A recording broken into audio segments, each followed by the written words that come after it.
제 이름은 오카마 네즈코, 17살의 여고생입니다. 이번엔 저와 엄마의 악연에 대해 이야기를 하고자 합니다. 이 이야기의 시작은 제가 7살이었던 10년 전으로 거슬러 올라갑니다. 그 당시 저희는 아빠 신스케와 엄마 미나코까지 3인 가족이었습니다.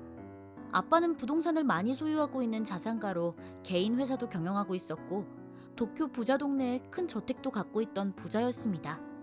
아빠는 항상 바쁘셨기 때문에 좀처럼 얼굴을 마주할 기회가 없었습니다. 하지만 같이 있을 땐 다정하지만 엄격하기도 한 멋진 아버지셨습니다. 한편 저희 엄마는 빈말로라도 좋은 엄마라고 말할 수 없는 사람이었습니다. 엄마, 오늘 한자 시험에서 100점을 받아. 시끄러 죽겠네. 나 지금 바쁘니까 나한테 자꾸 말 걸지 마.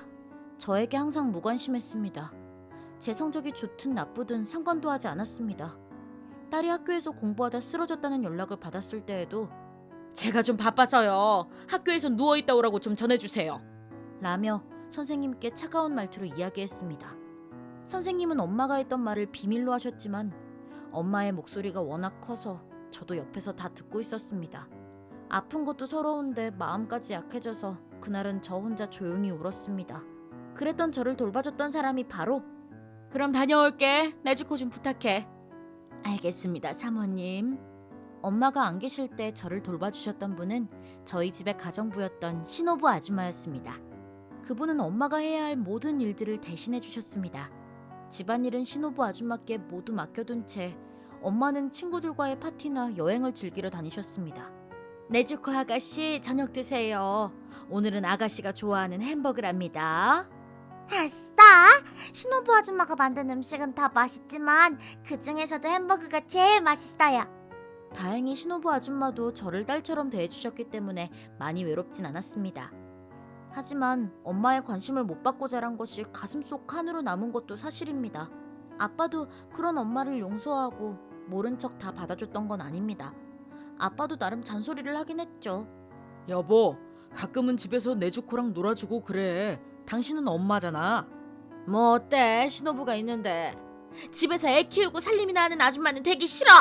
항상 이런 식의 말다툼을 하셨습니다. 다투실 땐 항상 제가 안 보이는 곳에서 다투셨지만 어린 마음에 걱정이 돼서 두 분의 다툼을 몰래 지켜보곤 했습니다. 그래서 두 분의 사이는 언제나 냉랭하기만 했어요. 하지만 사치스러운 생활을 포기할 수 없던 엄마는 싸울 때마다 이혼이 아닌 가출을 선택했죠. 아빠도 엄마가 없는 것보단 이게 낫다고 생각하신 건지 이혼 이야기를 꺼내신 적이 없었습니다. 차라리 엄마 없이 사는 게 100배 낫겠다. 제 마음은 점점 피폐해져 갔고 엄마에 대한 악감정도 커져만 갔습니다. 그날도 여느 때처럼 싸우는 소리가 들려서 몰래 지켜보러 갔습니다. 그런데 그날은 평소와 좀 달랐습니다. 자, 봐. 내가 흥신소로 좀 알아봤는데 불륜을 했더군. 이제 끝이야. 이혼하자. 그땐 그게 무슨 말인지 잘 몰랐지만 아무래도 아빠는 엄마가 바람을 피운 증거를 내밀어서 이혼을 요구하는 것 같았어요. 상황이 점점 불리해지자 엄마는 태도를 싹 바꾸어 그래 좋아, 이혼해줄게. 대신 네즈코는 내가 키워. 라는 말들을 늘어놨습니다. 엄마는 왜 날 키우겠다고 했을까? 그 이유는 제가 다 크고 나서야 알게 됐어요. 엄마의 주된 목적은 양육비였습니다. 아빠는 저를 진심으로 사랑하셨기 때문에 제 양육비라면 얼마든지 모두 다 주셨을 겁니다.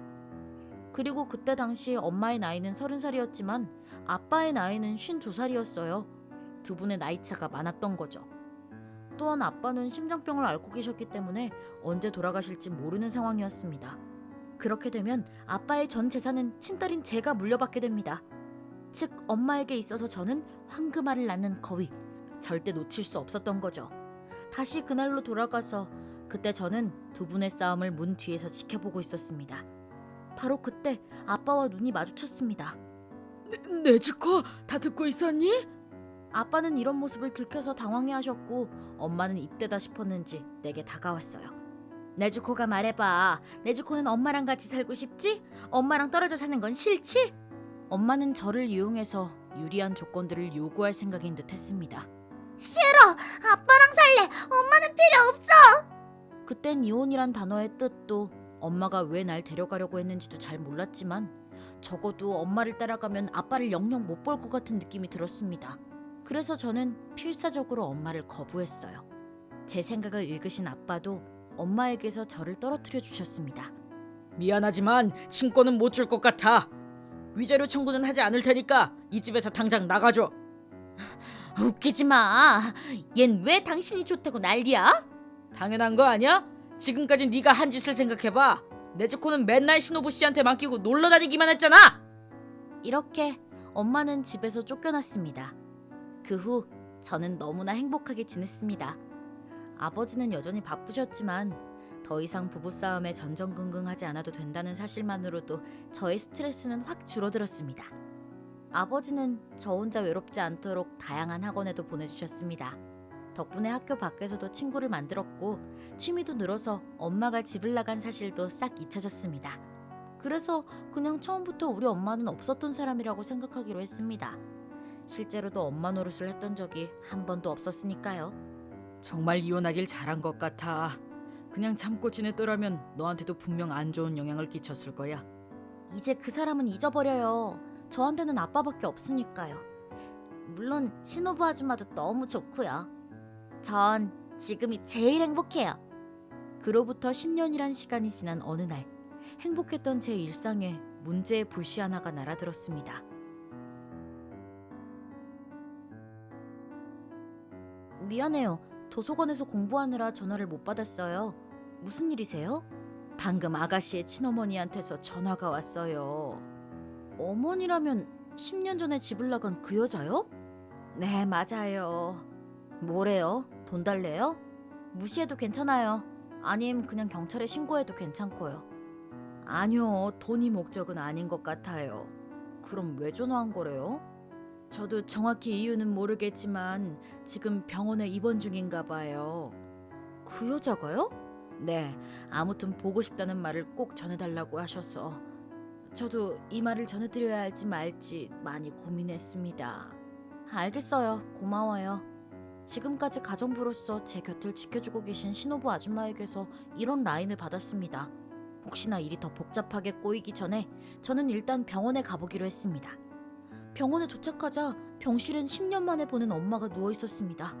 아, 네즈코 오랜만이네. 정말 많이 컸구나.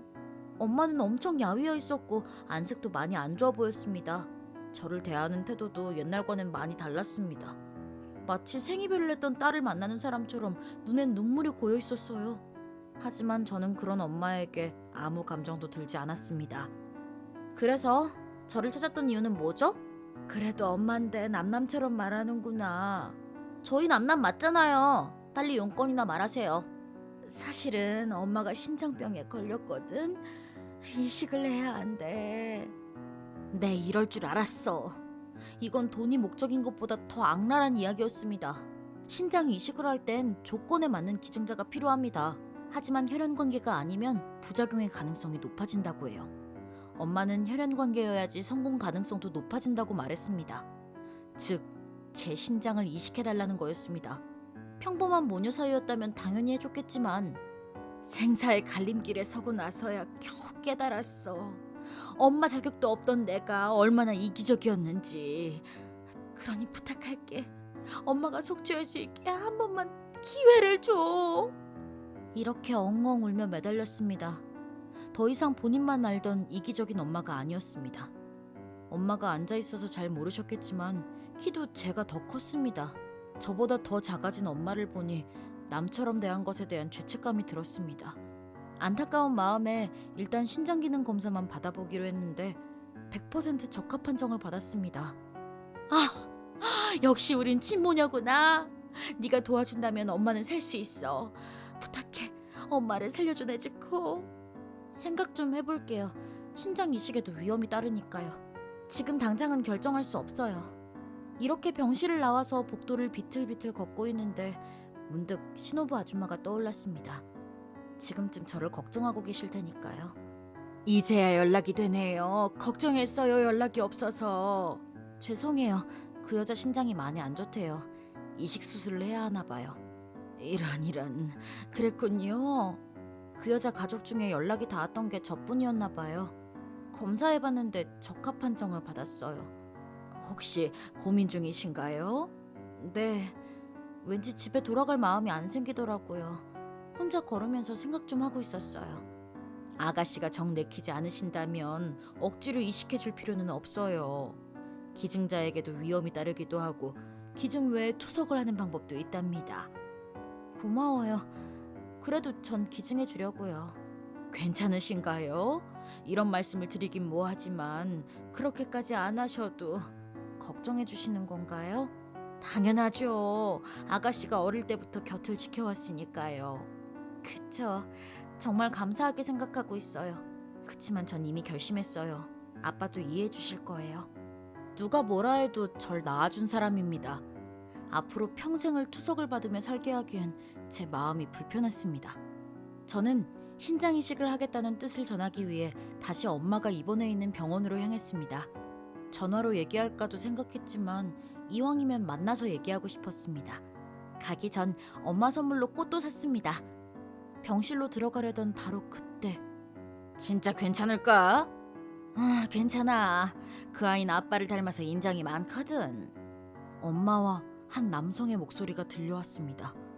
우두커니 서서 둘의 대화를 몰래 엿들어봤는데 양아치로 보이는 남성과 엄마의 말소리가 들렸습니다. 신장이 나으면 별별 이유를 다 갖다 대서 그 집에 들어갈 거야. 집도 엄청 좋다며. 그리고 평생을 놀고 먹어도 될 만큼 돈도 많아. 근데 생각대로 잘 될까? 괜찮다니까. 기회를 노려서 돈이랑 재산까지 싹 다 빼돌리는 거야. 그 돈으로 우린 해외 생활이나 즐기자고. 벌써부터 기대되는데? 엄마는 남친으로 보이는 남자와 이런 이야기를 하고 있었습니다. 저는 순간 손에 들고 있던 꽃다발을 떨어뜨렸습니다. 그 소리를 들은 두 사람은 뒤늦게서야 저의 존재를 눈치챘습니다.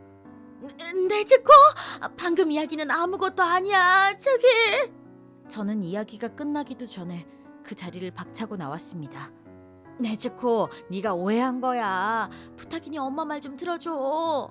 네, 변명할 게 있다면 말씀해 보세요. 참고로 당신이 뭘 꾸미고 있는지도 다 들었어요.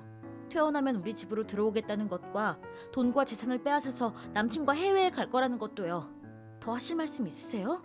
어머야, 농담이었어.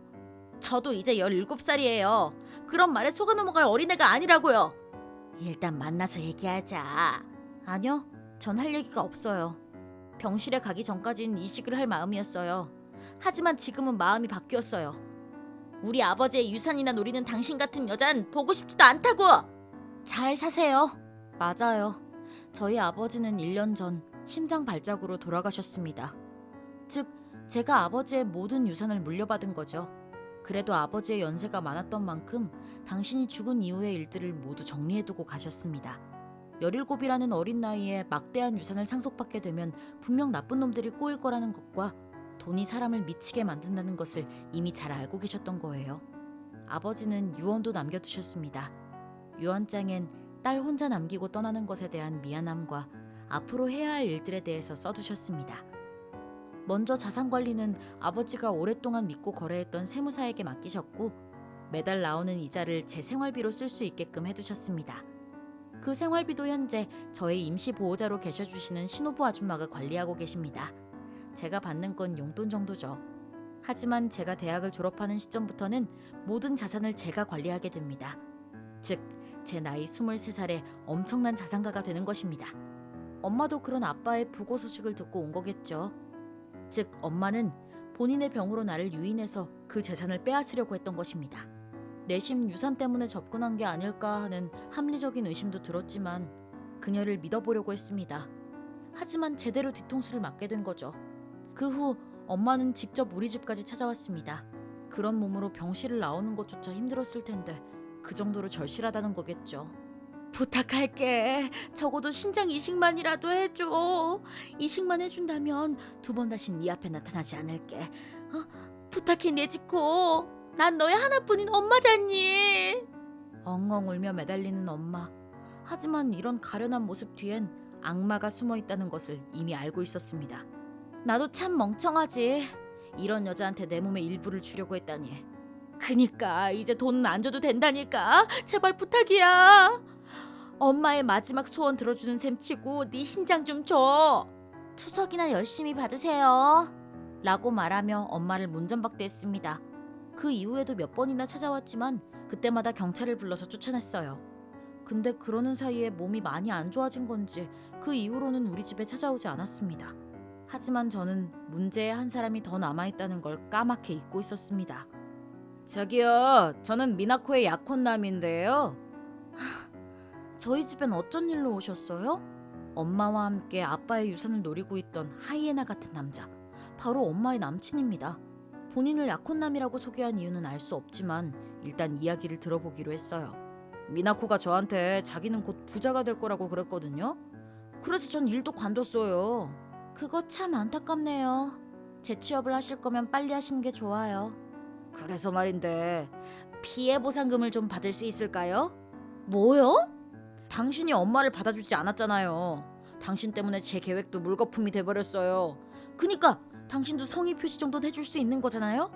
미나코가 그랬어요. 그쪽한테 1억은 껌값이라고. 그럼 100만, 200만엔 정도는 푼돈 아닌가?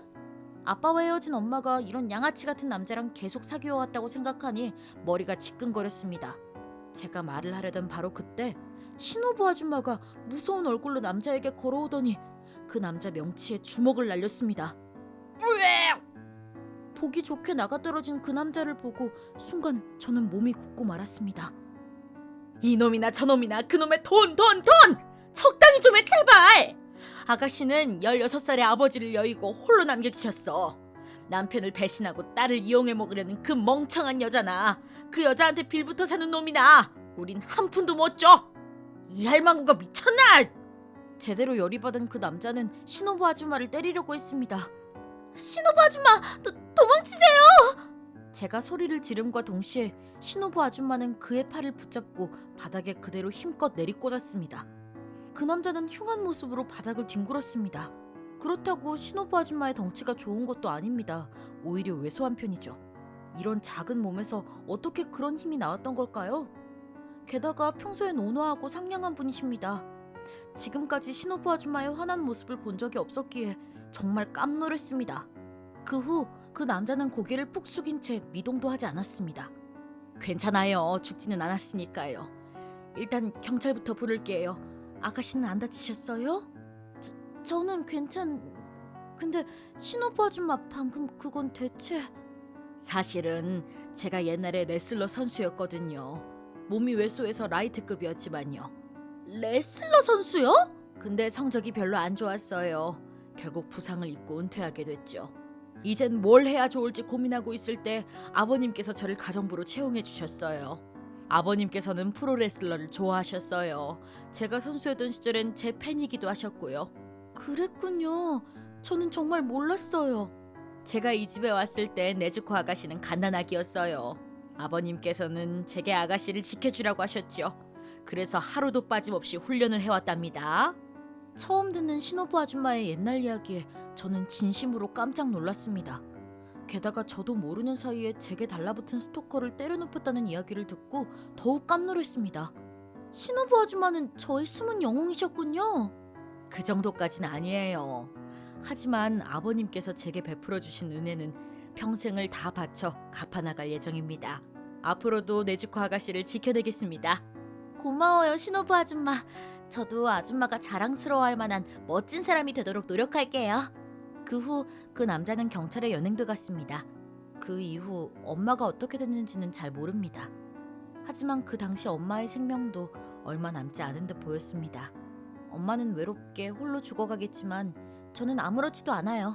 제 가족은 천국에 계신 아버지와 저를 몰래 지켜주신 신호부 아줌마뿐이니까요. 아버지가 남겨주신 유산을 헛되이 쓰지 않고 훌륭한 사람이 되어 이번엔 제가 신호부 아줌마를 행복하게 해주고 싶었습니다. 지금 그게 중요한 게 아니에요. 도대체 당신 목적이 뭐죠? 네? 저기 오히려 그건 제가 할 말... 설마 그렇게까지 가난하게 살 줄은 정말 유감이야. 어? 우리 집안은 대대로 내려오는 명문가예요. 당신네 집안과는 엮이고 싶지도 말을 섞고 싶지도 않아요. 헐, 어릴 타케이사가 결혼할 사람을 데려온다고 해서 기대했는데 그게 거지라니. 지금 당장 헤어지세요.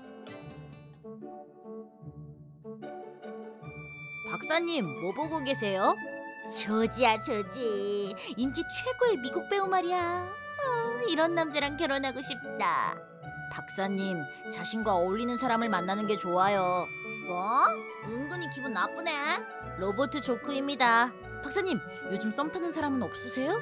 없어. 있었으면 그 사람 얘기를 했겠지. 옛날엔 있었는데 말이지. 옛날에 만났던 남자는 어땠어요? 그 남자의 이름은 타케이사. 대학 시절에 만났던 사람이었는데 타케이사를 처음 본 건 신입생 환영회였어. 옆자리에 앉게 된 우리는 말도 잘 통했지.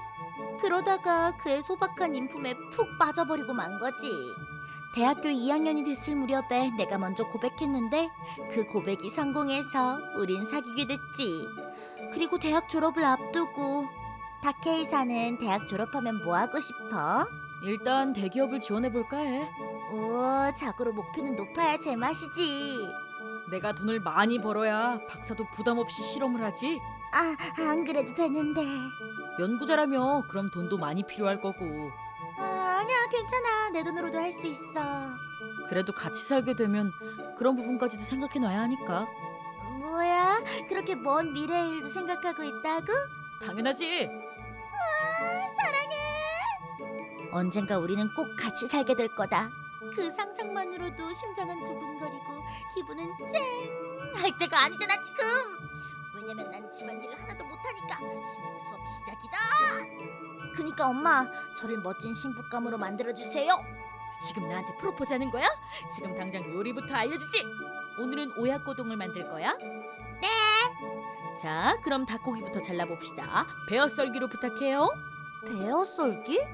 이걸 이렇게 해서 그렇게. 손 배웠다. 음식을 하다 보면 그럴 때도 있어. 야채도 팍팍 썰어. 야채를 몽땅 다 잘게 썰어버리면 어떡해? 일단 계란부터 깨. 계란 껍질이 엄청 들어갔네. 네. 갈 길이 멀구만. 나왔어. 많이 기다렸어? 아니, 방금 먹었어. 커피를 벌써 반이나 마셨는데? 그게 목이 말랐거든. 여전히 배려심이 깊구나. 근데 손에 덕지덕지 붙어있는 반창고는 왜 그런 거야? 그게 사실은 요리를 배우는 중이야. 그렇구나. 요리에 관심이 생긴 거야? 아니, 그냥 여러 가지 연습들을. 연습? 왜 나중에 우리가 같이 살게 되면. 아, 그렇구나. 고마워. 그래도 너무 무리하지는 마. 나도 요리하는 거 좋아하거든. 굳이 집안일까지 안 해줘도 괜찮아. 진짜? 응, 그것보다 연구에 좀 더 힘을 쏟았으면 해. 정말 고마워. 그치만 나도 맛있는 음식 만들어주고 싶어. 열심히 배워볼게. 그래, 나도 힘내볼게. 근데 말이야. 왜? 혹시 너만 괜찮다면 대학 졸업하고 나랑 같이 살래? 당연히 콜이지. 그럼 1년 후를 목표로 열심히 배워야겠다. 응, 나도 취준 힘내볼게. 우리가 같이 살게 되면 나도 박사 부모님께 한 번쯤은 인사를 드리러 가야 하니까. 나도 타케이사 부모님께 인사드리러 가고 싶다. 부모님은 어디 사셔?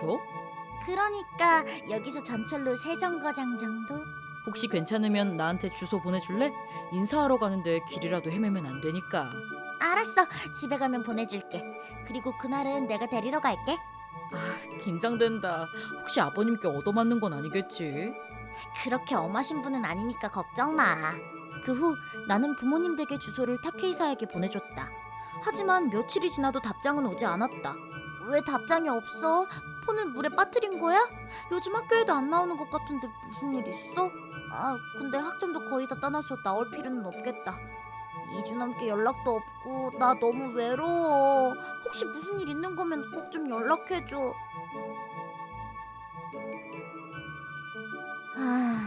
무슨 일 있어? 사실은 2주가 넘도록 남친한테 연락이 안 와. 혹시 사고를 당한 건 아닌지 걱정돼서. 걱정되긴 하겠다. 근데 걱정 마. 아빠도 자주 한 달 잠수 타다 오고 그랬었잖아. 그거야, 옛날엔 스마트폰이 없었으니까. 너무 걱정돼. 학교에도 안 나오고. 근데 엄마는 아직 네 남친 얼굴을 본 적이 없네. 엄마도 보여줘. 보여준 적이 없었나? 어쩔 수 없군. 귀엽고 잘생긴 내 남친의 사진을 보여주도록 하지. 어디 봐봐. 귀엽고 잘생긴 얼굴은 아니네. 아하. 이 사람 그 후 엄마한테서 어느 충격적인 이야기를 듣게 됩니다. 그냥 평범하네요. 조지랑은 거리가 먼데요. 월드스타랑 비교하면 안 되지. 그리고 그냥 평범하다는 말은 왜 안 돼? 로버트 조크입니다. 그 말이면 모든 게 다 용서될 것 같지? 아무튼 어머님께서 무슨 말씀을 하신 거예요? 나 몰래 우리 집을 찾아왔던 모양이야. 정말 깜짝 놀랐어. 네? 박사님 부모님 댁을요? 그것도 특별한 사정이 있었는데 엄마가 말해줬던 건 엄마의 말에 따르면 어느 날 정장 차림의 여자랑 작업복 차림의 남자가 찾아와서는 실례합니다. 저희는 모니로봇 전기의 타케나카라고 합니다. 네, 모니로봇 전기에서 저희 집엔 어쩐 일로? 사실은 모니로봇 전기에서 판매하고 있는 환풍기 제품에 문제가 있어서요. 일부 제품에는 그런 문제가 없었는데 그래도 저희 제품을 사용하시는 고객님 댁에 방문해서 점검을 하고 있습니다. 저희가 고객님 댁에 들어가서 직접 점검해야 합니다. 거절하셔도 상관은 없습니다만 그럼 고객님이 직접 저희 지점에 방문해 주셔야 합니다. 그렇군요. 그럼 점검을 부탁드려도 될까요? 감사합니다. 집이 좀 좁아요. 아니에요. 오히려 집이 엄청 깔끔한데요. 고마워요. 이상은 없어 보이네요. 네네. 환풍기는 괜찮은 것 같네요. 환풍기는요? 아니에요. 그냥 저희끼리 한 말입니다. 고객님의 환풍기를 점검한 결과 아무 문제가 없었습니다. 안심하고 사용하셔도 될 것 같군요. 알겠어요. 그럼 실례하겠습니다. 근데 점검치고는 너무 빨리 끝났는데 이거 진짜 문제 없는 거 맞아? 우리 집에 환풍기 점검하러 왔던 남자랑 이 남자 같은 사람 같은데? 그냥 좀 닮은 거겠지. 도플갱어처럼. 분명 이 사람이 맞는데 내 남친이 여길 뭐하러 오겠어. 그거야 모르지. 아 정말 괜히 소름 끼치잖아. 타케이사 혹시 우리 집에 왔었어? 환풍기가 어쩌고 저쩌고 하면서 설마 타케이사는 아니지? 들켰네. 뭐? 지금까지 어디 있었어? 사정이 좀 있었어. 다음 주에 우리 부모님 집에 좀 와줄래? 그래. 연락은 왜 안 됐던 거야? 무슨 일 있었어? 내가 다 설명해 줄 테니까 일단 우리 집으로 와. 데리러 갈게. 알았어. 갑자기 받게 된 남친의 연락, 그리고 갑작스러운 방문 약속까지 영문도 모른 채 나는 남친이 데리러 오기만을 기다렸다. 많이 기다렸지? 타. 스포츠카 대박이다. 엄청 비싸 보이는데? 우리 부모님 차야. 빨리 타. 응. 왜 이렇게 아무 말이 없어? 그동안 무슨 일이 있었던 거야? 실례하겠습니다. 처음 뵙겠습니다. 저는 둘 다 여기 와서 앉아라. 네, 엄마. 엄마? 처음 뵙겠습니다. 타케이사, 너 정말 이 여자애랑 사귀는 거 맞아? 네. 이 엄마가 다시 한번 제대로 알려줘야겠구나. 그리고 당신! 네. 얼마 전에 부모님 댁을 찾아갔었어요. 저희 집 환풍기를 보고 갔던 게 두 분이셨어요? 맞아요. 도대체 왜 그러셨어요? 지금 그게 중요한 게 아니에요. 도대체 당신 목적이 뭐죠? 네? 저기 오히려 그건 제가 할 말. 설마 그렇게까지 가난하게 살 줄은. 정말 유감이야. 우리 집안은 대대로 내려오는 명문가예요. 당신네처럼 가난한 집안과는 엮이고 싶지도 말을 섞고 싶지도 않아요. 우리 타케이사가 결혼할 사람을 데려온다고 해서 기대했는데 그게 거지라니. 지금 당장 헤어지세요. 네, 저기 그렇게 말씀하셔도. 여기서 이만 끝내자. 뭐? 항상 명품 옷에 명품백만 들고 다녀서 잘 사는 집에 따를 거라고 확신했는데 감히 네가 날 속여? 너무해. 난 널 속인 적이 없어. 그건 너 혼자 착각한 거잖아. 시끄러. 진짜 실망이야. 너희 부모님 댁에 갔을 때 내가 느꼈던 실망감을 네가 알기나 해? 나야 모르지. 우리 타케이사가 당신 같은 도둑고양이랑 사귀는 건 인정 못해. 당장 나가! 날 부른 건 당신들이잖아요. 돈이 없다는 이유만으로 내 연락을 안 받았던 거야? 당연하지. 아 그래. 잘 알겠습니다. 타케이사, 너랑은 이제 끝이야. 당연하지. 두 번 다신 오지 마. 그리고 지금까지 내가 썼던 데이트 비용도 다 청구할 거니까 각오해. 불결한 것 같으니 나가! 나가! 이런 굴욕은 난생 처음 느껴봤다. 지금까지의 추억들과 신부 수업의 나날들, 예쁜 기억들은 눈물과 함께 지워져 갔다. 그러던 중 내 머릿속에 한 가지 생각이 떠올랐다. 그건 괘씸해. 그 모자가 너무 괘씸해. 그럴 때는 말이지, 위대한 복수를 해주면 돼. 위대한 복수? 엄마도 젊을 때는 자주 아빠한테 위대한 복수를 해주곤 했었어. 엄마의 혈통을 이어받을 때가 왔어. 위대한 복수의 혈통. 알았어. 꼭 복수하고 말 거야. 위대한 복수를 하고 말 거야. 이렇게 내 인생 사전에는 위대한 복수라는 키워드가 추가되었다. 설마 이 이야기가 위대한 복수의 탄생설이었을 줄이야. 내가 위대한 복수를 했던 첫 번째 상대가 바로 내 전 남친이었어. 그랬군요. 그치만 직진녀였던 박사님의 사랑을 짓밟은 그 남잔 절대 용서할 수 없어요. 인생 처음으로 실행했던 위대한 복수는 뭐였나요? 1년 후. 괜찮으세요? 죄송해요. 제가 물건을 잘 떨어뜨려서요. 주워주셔서 감사합니다. 친절하시네요. 아니요, 당연한 일을 한 건데요, 뭐. 어느 부서에서 일하세요? 저는 영업부 소속입니다. 저는 인사부 소속이에요. 혹시 괜찮으시면 커피 한잔 하실래요? 좋죠. 오, 아카리 씨는 상무님의 따님이시군요. 맞아요. 상무의 딸이 인사부 소속이라니 누가 들으면 흉볼 것 같죠. 90%의 확률로 해고당할 위험이 없는 부서인데 타인을 판단해야 하니까요. 자기 혐오가 들어요. 배경 따위는 중요하지 않아요. 열심히 일해서 성과만 낸다면야 아무도 이상하게 보지 않을 거예요. 그런가요? 사실은 제가 인사부에 지원했던 이유가 있어요. 이유요? 이런 말을 하면 저를 어떻게 보실지. 사실 저는 상무 딸의 집안 배경도 좋거든요. 그래서 가난한 사람들이 너무 싫어요. 그래요? 가정교육도 잘 못 받았을 거고 상식이 없다고 해야 할까요? 신뢰할 수 없는 사람들이에요. 하지만 이런 말을 하면 다들 싫어하겠죠. 아니에요. 사실은 저도 아카리 씨 생각에 동의해요. 동의한다고요? 네, 사실 저희 집은 유서 깊은 집안이거든요. 저희 엄마도 사람 보는 눈이 엄격해서 가난한 사람을 싫어하세요. 그래서 저도 아카리 씨 생각에 동의를... 어머님께서 너무나 훌륭하시네요. 저희 부모님 생각도 같으시거든요. 이런 일도 다 있네요. 근데 이런 말들은 서민들 사이에서 당당하게 할 수가 없죠. 하지만 저는 제 생각이 맞다고 생각해요. 결코 편견이 아니라는 거죠. 네네, 타케이사 씨, 사귀는 사람 있어요? 없어요. 이런 걸 운명이라고 하나요? 저와 결혼을 전제로 사귀어 보실래요? 아카리 씨만 좋다면야. 고마워요. 오늘 처음 봤는데 제가 너무 적극적인가요? 운명이란 그런 거죠. So sweet. 그래서 드디어 내 운명의 상대를 만난 것 같아, 엄마. 타케이사, 그래도 방심하면 안 된다. 전처럼 또 일이 틀어지면. 걱정 마, 아카리는 거짓말할 사람이 아니야. 그 말은 저번에도 했었잖아. 괜찮다니까 그러네. 집이 근사하구나. 역시 상무의 딸. 그래도 일단 집 안에 들어가 볼까? 아니야, 이 정도 집이면 굳이 안 들어가 봐도 되겠어. 혹시 들키기라도 하면 큰일이잖니. 그건 그래. 타케이사? 아카리, 마침 여길 지나가던 참이었어. 그렇구나.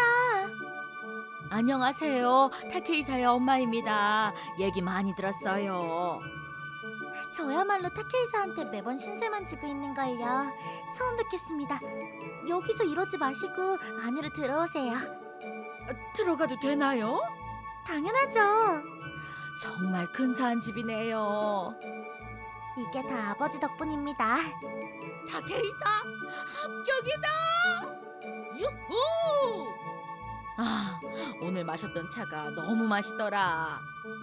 나 보는 눈 좀 있지, 엄마? 정말 최고야. 엄마, 잘했으니까 상으로 800개 해줄 거지? 아유, 그래, 집에 가면 해줄게. 앞으로의 미래가 너무너무 기대되는구나. 오랜만이군요. 당신은 아카리네 집은 즐거우셨나요? 날 스토킹한 거야? 이런 스토킹이라니. 사실은 걔가 내 친구거든. 당신 같은 거지들도 그런 부자 친구를 사귈 수 있군요. 덕분에요. 근데 왜 온 거죠? 저흰 지금 바쁜데. 그냥 가라. 진실을 전하러 왔어요. 진실? 사실은 당신들이 생각하는 아카리는 완전 다른 사람이에요. 뭐요? 상무의 딸도 아니고 타케이사의 회사에서 일하는 것도 아니에요. 그냥 제 친구예요. 뭐라고요? 이 스마트폰을 봐주세요.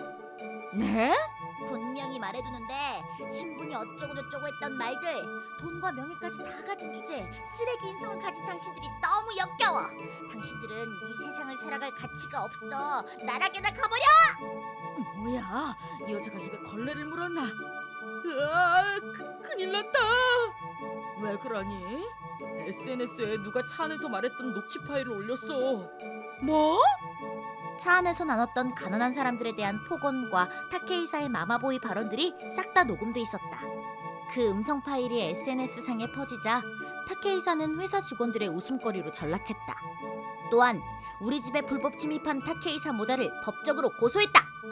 타케이사 측은 인류 변호사를 선임했지만 과거에도 같은 범행을 저지른 사실이 밝혀지며 결국 패소했다. 타케이사의 아빠는 전과가 붙은 아들과 아내를 떼어내기 위해 이혼을 요구했다. 이렇게 타케이사 모자는 돈과 명예를 다 잃고 말았다. 미유, 이번 일은 정말 고마워. 고맙기는. 그것보다 박사는 정말 수단과 방법을 가리지 않는구나. 당연하지. 위대한 복수는 수단과 방법을 가리지 않아. 무서워. 그럼 다음에도 잘 부탁해, 미유. 내키면 해줄게. 나의 첫 번째 위대한 복수는 이렇게 막을 내렸다. 박사님, 처음 치고는 아주 제대로 복수하셨네요. 당연하지. 그렇게 안 하면 끝까지 정신을 못 차린다고. 그 외의 전 남친들은 위대한 복수를 안 당하길 빌겠습니다. 이걸로 나의 과거 이야기는 끝. 이제 일 좀 해볼까? 네, 그럼 오늘은 여기까지. 다음 동영상에서 만나요. 안녕. 내 이름은 타카우미. 51살이다. 도쿄에 내 설계사무소를 가진 건축가다. 감사하게도 35살 때 설계사무소를 개업한 이래로 쭉 성업 중이다. 단독주택에서 대형 상업시설, 인테리어 코디네이터 등 여러 건축 사업을 하고 있다. 내게는 유이라는 딸이 한 명 있다. 유이의 엄마이자 내 아내인 미에는 빚만을 남긴 채 자취를 감추고 말았다. 미에와는 맞선으로 만나 결혼했고 결혼 후 미에는 곧바로 유이를 임신했다. 하지만 유이를 낳자마자 곧바로 홀연히 사라진 것이다. 내게 남겨진 건 유이와 미의 명의로 된 빚 900만 엔이 전부였다. 미애가 나를 연대보증인으로 세워둔 것이다. 미애가 사라진 후 우린 한부모 가정이 됐지만 어머니가 도와주신 덕분에 유이를 잘 키울 수 있었고 빚도 다 갚았다. 어머니는 유이가 대학생이 된 모습을 보고서야 천국으로의 먼 길을 떠나셨다. 대학교를 졸업한 유이는 시립도서관의 사서가 되어 매일 바쁘게 살고 있다. 어머니의 3주기도 지난 어느 날 밤 불단 앞에서 합장을 하고 있는데 유이에게서 라인이 왔다. 아빠 미안해요. 아빠 연락에 이제야 답장 드려요. 괜찮아. 밤늦게까지 수고했다. 일은 어떠니? 매일 동분서주하고 있죠. 너무 힘들고 할 일도 많고요. 혼자 지내면서 일까지 하려면 힘든 법이지. 그래도 대학생 때부터 혼자 살다 보니 그건 괜찮은데 일이 아직 서툴러서 그게 좀 힘들어요. 무슨 일이든 처음엔 다들 힘든 법이야. 그래도 너무 무리하지 말거라. 몸 상할라.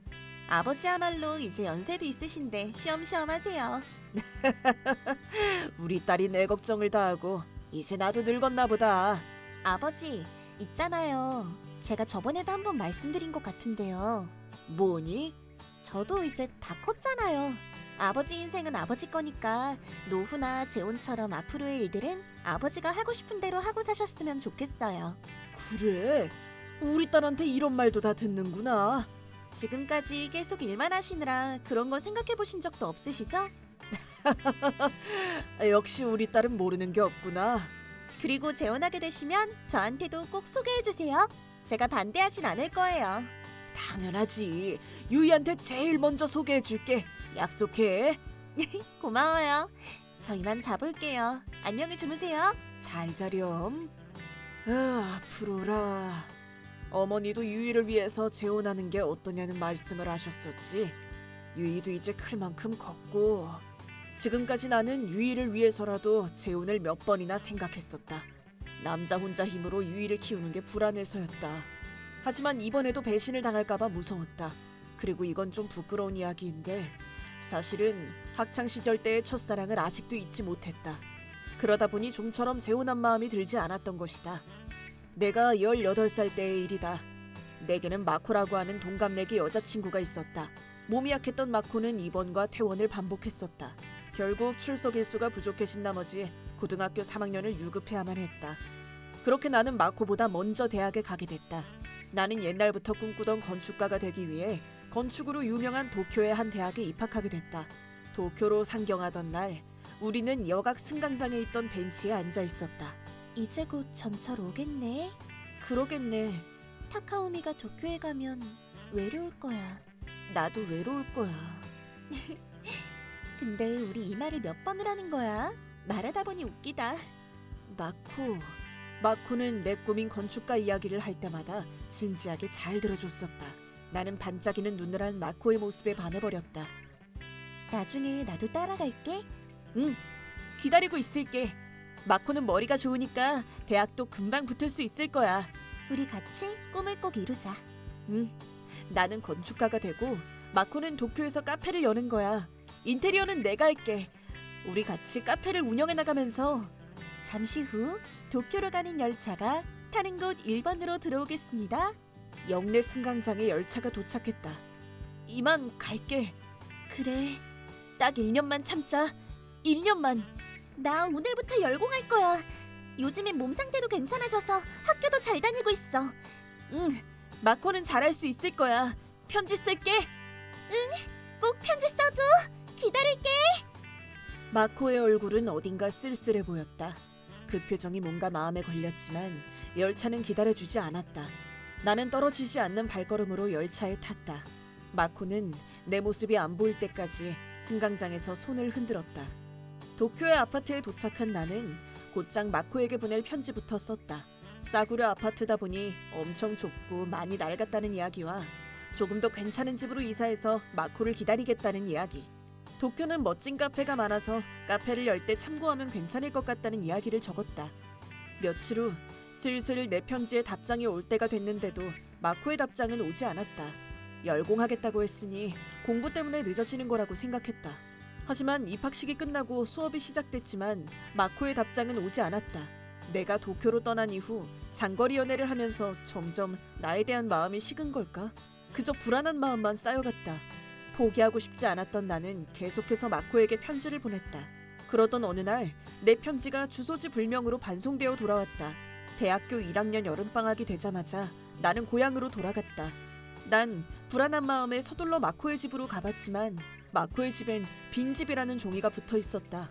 고등학교 친구 말에 따르면 마코는 내가 도쿄로 가자마자 바로 이사를 간 듯했다. 어머니께도 여쭤봤지만 마코의 소식을 아는 사람은 없었다. 정말 아무도 모르게 사라지고 만 것이다. 그렇게 한여름의 아지랑이처럼 사라져버렸다.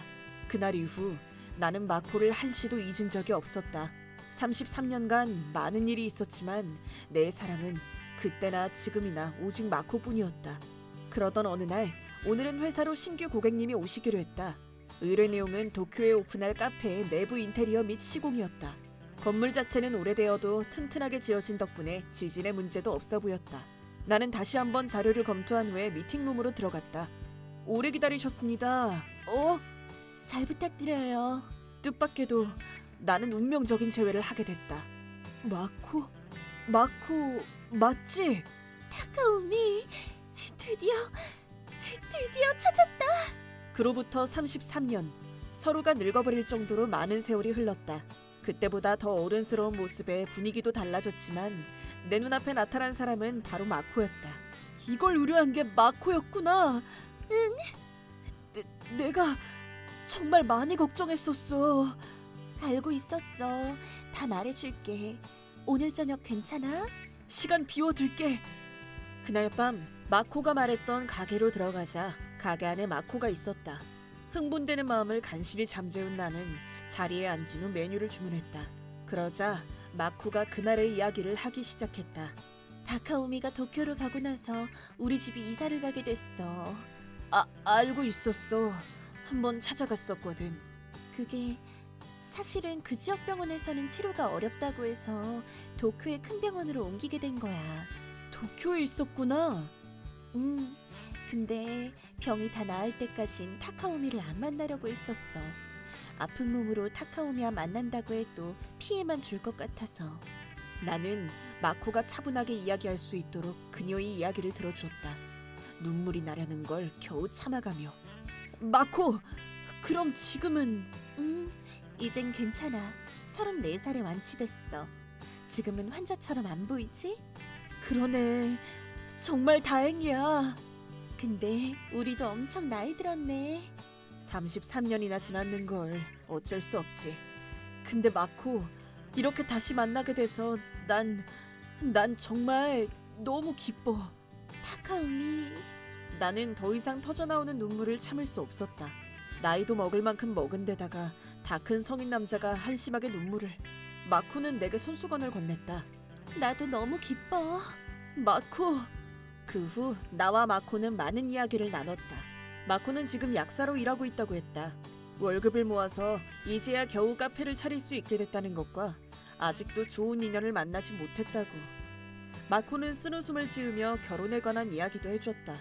그리고 계속해서 나를 찾아다녔다고 했다. 하지만 아무런 정보도 없이 찾아다니다 보니 시간이 오래 걸린 거라고 했다. 이 잡지 덕에 타카오미를 찾을 수 있었어. 아, 이건 유명한 건축 잡지잖아. 그러고 보니 전에 한번 잡지 취재를 한 적이 있었어. 나도 카페에 대한 아이디어를 얻으려고 읽고 있었거든. 근데 여기서 타카오미를 본 거야. 설계 사무실도 차렸다는 기사를 보고 타카오미도 꿈을 이뤘구나 싶어서 정말 기뻤어.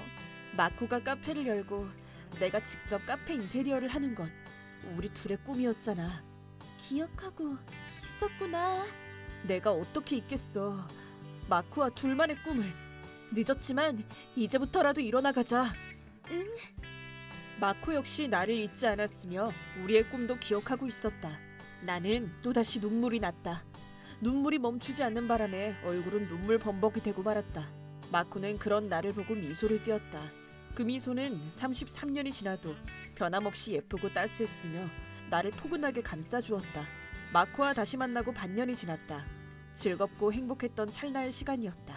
내가 인테리어한 마코의 카페에 가는 일이 지금은 일상이 됐다. 일하던 도중에도 잠깐의 휴식을 위해서 가곤 했다. 마코의 카페는 오픈과 동시에 성업 중이다. 앤틱 가구들로 꾸민 레트로한 인테리어가 손님들에게 잘 먹히는 것 같았다. 레트로한 쇼와 감성 분위기로 SNS에서도 화제라며 회사 동료들이 말해줬다. 그리고 나는 중요한 결정을 하기로 했다. 마코, 이번 휴일에 내 딸 유이가 우리 집에 오기로 했는데 우리 딸이랑 만나보지 않을래? 뭐? 나랑 결혼해줘. 앞으로의 인생을 나와 함께 해줬으면 좋겠어. 그래 줄 거지? 나한테 조금만 시간을 줄래? 싫다는 건 아니야. 나중에 꼭 대답할게. 그래, 알았어. 난 언제든 기다릴 수 있어. 고마워, 타카오미. 이 반년간 우린 떨어져 있었던 시간을 채우기 위해 사랑을 키워왔다. 마코라면 분명 내 프로포즈를 기쁘게 받아줄 거라고 생각했다. 하지만 마코는 초혼, 나는 재혼인데다 내게는 딸도 한 명 있다. 망설이는 것도 당연한 거겠지. 어느 날 밤 난 유이에게 라인을 보냈다. 유이, 지금 시간 괜찮니? 어쩐 일이세요? 아빠가 라인을 다 보내시고? 있잖아, 전에 재혼 이야기 했었잖아. 설마 만나는 분 계세요? 이번에 유이가 우리 집에 오면 소개해주려고 했었는데 하필이면 그날 바쁘신 것 같더라고. 그렇구나. 어쩔 수 없죠. 근데 그분 성함은 어떻게 되세요? 마코라고 해. 사실은 아빠의 어릴 적 첫사랑인데 우연히 다시 만났어. 그분이 진짜 마코 씨라고 했어요? 뭐야, 유이도 알고 있었니? 자세한 건 가서 말씀드릴게요. 아빠, 그분이 분명 마코라고 했다는 거죠? 유이? 아빠, 일단 제가 드리는 말씀을 잘 들어주세요. 그래, 당연하지. 그리고 휴일 당일 유이가 우리 집에 왔다. 유이는 한 권의 일기를 보여주며 이렇게 말했다. 이거 할머니 일기예요. 어머니? 그걸 왜 유이가 가지고 있는 거야? 할머니가 돌아가시기 전에 저한테 주신 거예요. 제가 어릴 때부터 책 읽는 걸 좋아했잖아요. 그렇구나. 집에 있는 책들을 읽곤 했었지? 네, 사실은 제가 고등학생이었을 때 몰래 할머니 일기를 본 적이 있어요. 할머니가 입원하고 계실 때 할머니 일기를 봤다고 했더니 저보고 일기를 잘 보관해달라고 하시더라고요. 근데 어머니 일기랑 마코가 무슨 상관이 있는 거야? 읽어보시면 알게 되실 거예요. 너무 상심하지 마세요. 유이는 내게 일기장을 건넸다. 일기장에 표지를 넘기려는데 자꾸만 손바닥에서 땀이 나고 손끝이 미세하게 떨려왔다. 아마도 여기에 마코에 대한 이야기가 쓰여 있는 것 같았다. 게다가 이 일기장을 읽는 순간 더는 돌이킬 수 없게 될 것만 같았다. 나는 용기를 내서 일기장의 페이지를 넘겼다. 다음 날 나는 마코의 카페 앞으로 갔다. 카페 안을 들여다보니 영업 중인 마코가 보였다. 나는 무거운 발걸음으로 카페에 들어갔다. 죄송해요. 아직 영업 준비 중이라. 어? 타카우미? 어쩐 일이야? 무슨 일 있었어? 나는 소소한 행복으로 가득했던 마코와의 시간들이 그 무엇보다 가장 소중했다. 언제나처럼 웃으며 마코가 끓여주는 커피를 맛보고 싶었다. 하지만 나는 판도라의 상자와도 같은 이야기를 해야만 했다. 지금까지 마코와 보냈던 시간들도 모두 무너져버리겠지. 하지만 나는 이 이야기를 해야만 했다. 도저히 내 자신을 거짓말로 속일 수는 없었기 때문이다. 저기 타카우미?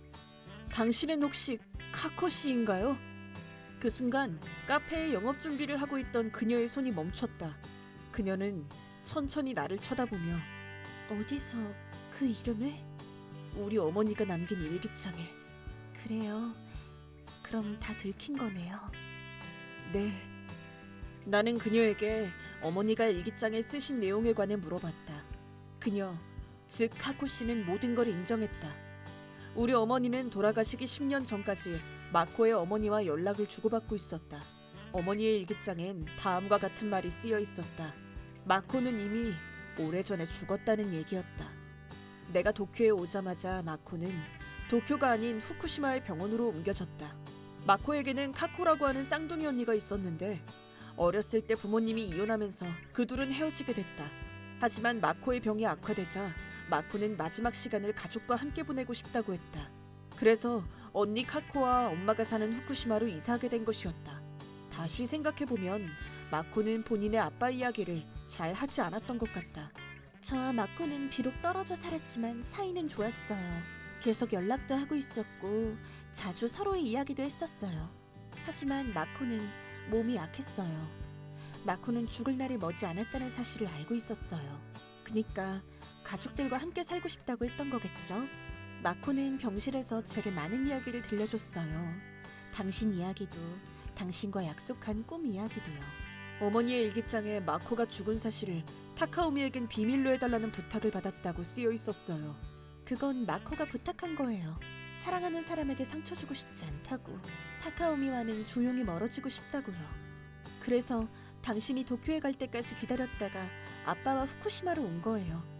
그로부터 3개월 후 마코는 숨을 거뒀어요. 카코 씨는 왜 마코인 척 하신 거죠? 마코가 그랬어요. 타카오미 씨가 행복해지길 바란다고요. 좋은 사람을 만나길 바란다고요. 마코는 진심으로 당신을 사랑했어요. 한 번이라도 좋으니 그런 사람과 만나보고 싶었어요. 근데 33년이 지난 지금도 여전히 마코를 잊지 못한 당신을 보고 깜짝 놀랐어요. 진심으로 기뻐하는 당신 모습에 저도 순간 마코인 척했던 거예요. 카페는요? 마코의 꿈을 대신 이뤄준 것뿐이에요. 그 꿈을 이루기까지 많은 시간이 걸렸지만요. 지금 장난해? 본인 만족을 위해서 이런 짓을... 맞아요.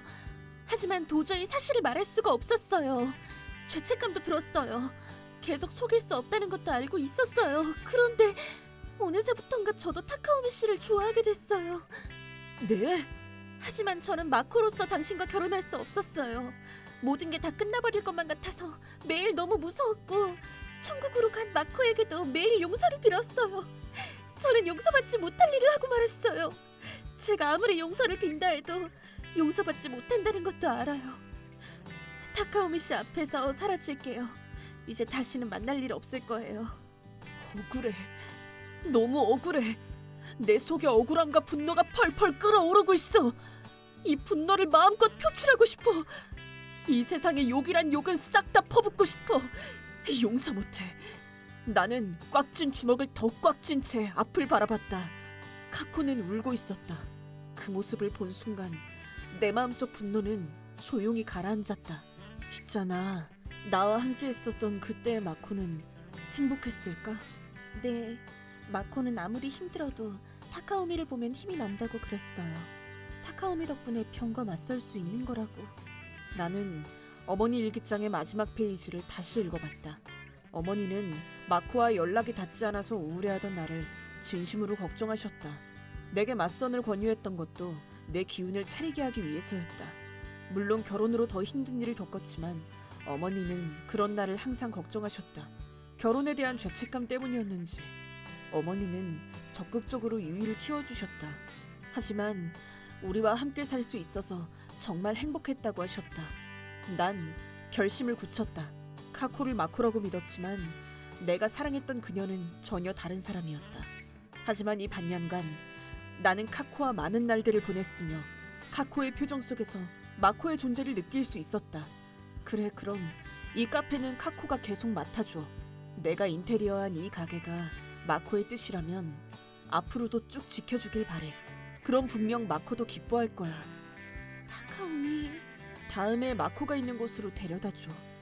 고마워. 정말 고마워요. 마코도 분명 기뻐할 거예요. 며칠 후 나는 카코와 함께 마코가 묻힌 곳으로 갔다. 묘지를 청소하고 새 꽃과 향을 피운 후 우리는 함께 합장을 했다. 마코는 지금쯤 어떤 표정을 짓고 있을까? 웃고 있었으면 좋겠다. 카페는 성업 중이야. 열심히 노력한 보람이 있었어. 마코, 내가 네 카페를 꼭 지켜낼게. 카코, 사실은 네. 사실은 나도 카코 널 좋아해. 앞으로도 난 마코를 잊지 못할 거야. 하지만 카코와 보낸 반년 동안은 진심이었어. 그 안엔 카코를 향한 마음도 있었어. 타카오미 씨, 앞으로의 인생을 나와 함께 해줘. 네, 잘 부탁드려요. 내 이름은 나카무라 타츠야. 30살의 회사원이다. 이번엔 이 불륜 아내의 비참한 최후에 관한 이야기이다. 이 이야기는 3년 전으로 거슬러 올라간다. 그 당시 나는 오랜 시간을 솔로로 지냈었는데 그러다 보니 감정이 항상 메말라 있었다. 그래도 일만큼은 남보다 더 앞서가야겠다고 생각했다. 그렇게 더 열심히 일하자 나름대로 월급도 많이 받게 됐다. 넌 정말 일밖에 모르는구나. 일 말고 재밌는 것도 많은데. 시끄러워. 은행에 돈이 있어야 마음이 놓이지. 이미 난 고독사할 각오도 돼 있어. 빨리 돈을 모아야지. 우리 나이에 고독사는 좀 이르지 않냐? 그러던 어느 날 우리 회사로 파견 사원이 한 명 들어왔다. 처음 뵙겠습니다. 하야마 카오리라고 합니다. 잘 부탁드립니다. 저야말로 잘 부탁드려요. 신입사원인 하야마 카오리 씨. 그 당시 나이는 23살이었고 얼굴도 참 예쁜 친구였다. 하야마 씨는 순식간에 남자 사원들 사이에서 화제가 됐다. 야, 그 카오리라는 애 엄청 예쁘지 않냐? 여자라곤 아줌마나 유부녀밖에 없던 이 회사에 내려온 천사 같아. 그렇지 뭐. 동정남 타치야한테는 엄청난 자극이 됐을 것 같은데. 누구 보고 동정남이래? 아, 선임은 과연 누가 될 것인가? 제발 저의 1년 뽑기운을 들 테니 부디 제가 선임이 되게 해주세요. 하여간 저거. 그런 이야기를 하고 돌아왔는데 상사가 갑자기 나를 불러댔다. 뭘 잘못했나 싶어서 쫄아있는데 바로 내가 하야마 씨의 선임이 된 것이었다. 선배님, 잘 부탁드리겠습니다. 그래, 나도. 솔직한 성격에 예쁜 데다 배려심도 깊은 하야마 씨에게 나는 홀딱 반해버렸다. 하지만 오랫동안 연애를 해보지 못했던 나는 하야마 씨에게 어떻게 다가가야 좋을지 몰라서 항상 마음만 답답했는데 하나님은 그런 나를 위해 기회를 주셨다. 어느 날 하야마 씨와 외근을 하게 됐는데 새 구두 때문인지 하야마 씨 발에 상처가 났다. 아야, 왜 그래요? 죄송해요. 새 구두를 신었더니. 엄청 아파 보이는데. 저 벤치에 앉아서 잠깐만 기다릴래요? 나는 곧장 편의점으로 달려갔다. 그리고 소독약과 반창고를 사서 상처를 치료해줬다. 잠깐만 발 좀 줘볼래요? 네? 네. 나는 아무 생각도 없이 무릎을 꿇은 채 그녀의 신발을 벗긴 후 발을 들어 올렸다. 그러자 찢어진 스타킹으로 피가 나와 있었다. 생각보다 많이 까졌네. 진짜 아팠겠다. 저기 스타킹 좀 벗고 올게요. 아, 맞네. 가라 신을 새 스타킹도 사올 걸 그랬네. 미안. 아니에요. 오히려 이 정도로 친절하게 대해주실 줄은 몰라가지고 지금 좀 심쿵했어요. 하야마 씨, 나는 지금이 기회다 싶어서 내 마음을 고백하기로 했다. 저도 아무한테나 이렇게 친절하진 않아요. 하야마 씨가 걱정돼서 그랬던 거예요. 그 말씀은... 저 하야마 씨한테 관심 있어요. 미안해요. 선배한테 이런 말 들어봤자 기분만 안 좋을 텐데. 근데 남자 직원들이 하야마 씨 엄청 좋아하거든요. 지금이 아니면 고백할 기회가 없을 것 같아서.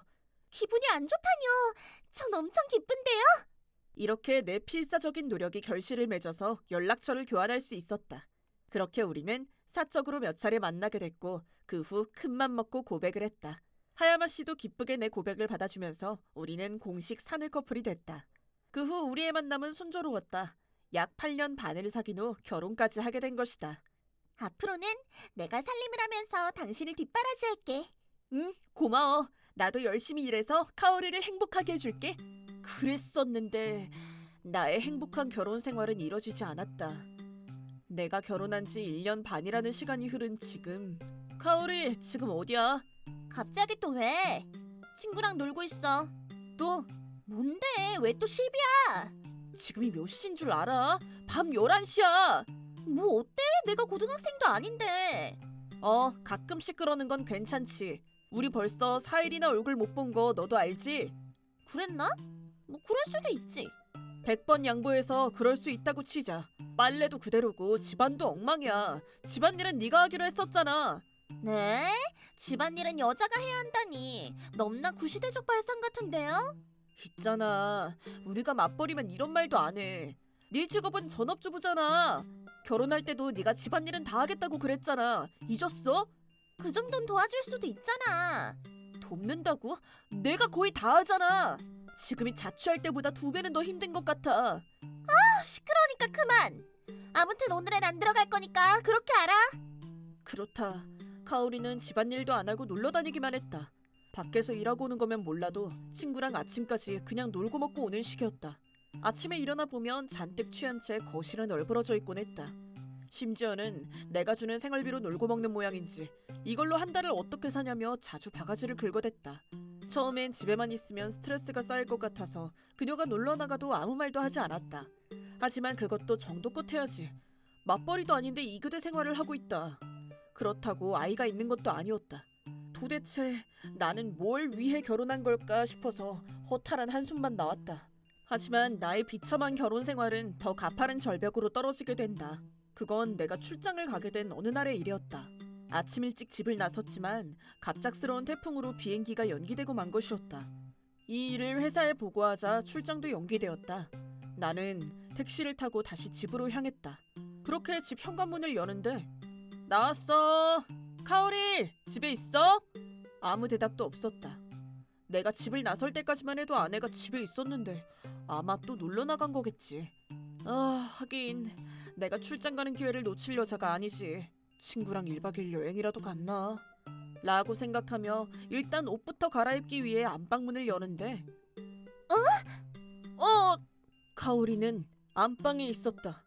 침대 위에서 처음 보는 젊은 남자와 무려 알몸 상태로 합체돼 있었다. 그야말로 아수라장이었지만 오히려 나는 침착했다. 주머니 안에 있던 스마트폰을 꺼내서 그 장면을 찰칵찰칵 찍기 시작했다. 잠깐만, 뭐 하는 뭐하냐니, 증거 남기는 중이잖아. 자, 하던 일 계속하세요. 미쳤어? 미친 건 너희들이지! 솔직히 어느 정도 예상은 하고 있었다. 왜냐면 우린 결혼 이래로 오랫동안 잠자리를 하지 않은 리세 부부였기 때문이었다.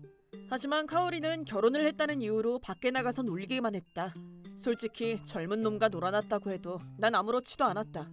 일단 할 얘기가 많을 것 같으니까 둘 다 옷부터 입고 거실로 나와. 라고 말하며 먼저 거실로 나와 있었는데 그 젊은 남자가 현관문으로 뛰어나가 버린 것이다. 야, 거기서! 이 남자의 신상을 알아야만 위자료 청구를 할 수 있었다. 그 남자를 놓칠 수 없었던 나는 서둘러 뒤를 쫓았다. 그렇게 계단을 뛰어내려가던 남자를 따라 나도 계단을 뛰어내려가던 순간 태풍 때문에 흠뻑 젖은 상태로 집에 들어갔던지라 계단은 이미 다 젖어 있었다. 빠르게 뛰어가던 나는 결국 발이 미끄러지고 말았다. 그렇게 나는 계단에서 크게 미끄러졌고 온몸에 타박상을 입게 됐다. 머리를 부딪힌 탓인지 내 의식도 멀어져만 갔다. 지금 소리샘 남긴 거 들었어. 입원했다며? 괜찮은 거야? 팔이랑 발이 골절됐어. 한 달 정도 입원해야 한대. 그래, 그거 참 큰일이네. 근데 나한테 할 말 있다며? 무슨 일 있어? 사실은 지금 당장이라도 만나러 가고 싶은데 도저히 퇴원까진 못 기다리겠어서. 오케이, 오늘 밤에 거기로 갈게. 딴 거 뭐 필요한 거 없어? 그럼 속옷이랑 갈아입을 옷 좀 사다 줄래? 돈은 이따가 줄게. 당연히 사가고 말고. 근데 재소 씨는? 그런 건 재소 씨가 다 갖다 주지 않나? 사실은 그것 때문에 널 부른 거야. 그래, 대충 알 것 같다. 꽤 복잡한 이야기구나. 맞아, 그런 거야. 네 도움이 필요해.